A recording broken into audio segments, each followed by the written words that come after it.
Ndabaga was born in the shadow of war. Before she was old enough to remember him, her father went off to serve the king in his army.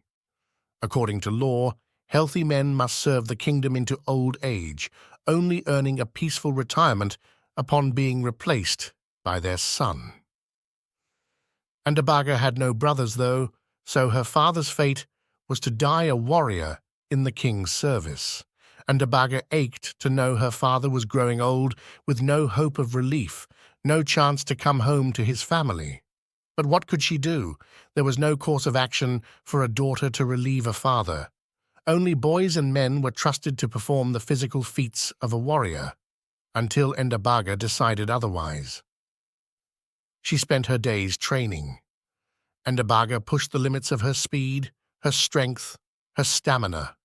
She ran and jumped. She learned to wield a spear and a bow and arrow. She learned to fight, and soon she fought better than any boy her age in her village. She was almost ready to approach the king. The final step was one familiar to girls' ages, since who would question their gender identity?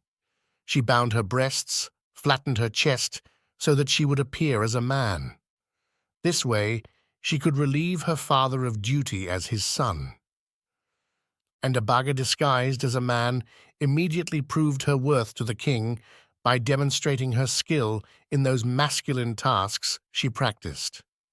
Her father was finally free to return home to his family, and Ndabaga was free to rise in the ranks of the king's service. She excelled in all the war games put on by the warriors, and she excelled in war itself. Among grown men, trained from childhood in the masculine arts of war, Ndabaga found no match.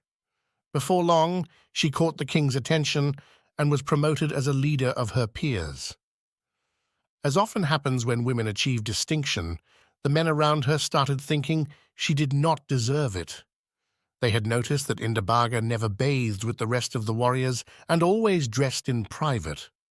Rumors circulated that Ndabaga was really a girl in disguise, and when they reached the king's ears, he demanded that Ndabaga prove her gender in a fighting contest.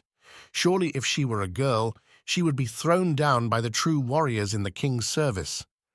But every man she fought, she beat. She was better than all those who were supposed to be naturally gifted fighters due to their masculinity. Finally, the king asked her outright, "Are you a man or a woman, Ndabaga?"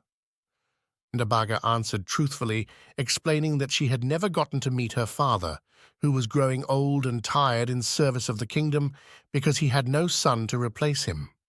She felt it was her duty to take up the responsibility of fighting for the king so that her father could return home in peace. Amazed by this exceptional woman, the king took Ndabaga as his wife and queen. But that's not all. The king's eyes were opened. In response to Ndabaga's story, he changed the law that required men to fight as warriors into old age and sent those without sons to relieve them home to their families. Ndabaga was able to make life better for her country, and she proved that women were capable of the same feats as men. From the dire situation she found herself in comes the famous Rwandan saying, "Ibintu biageze iwa Ndabaga," which speaks of desperate solutions for desperate situations. Ndabaga continues to inspire girls in Rwanda today by teaching them to aspire to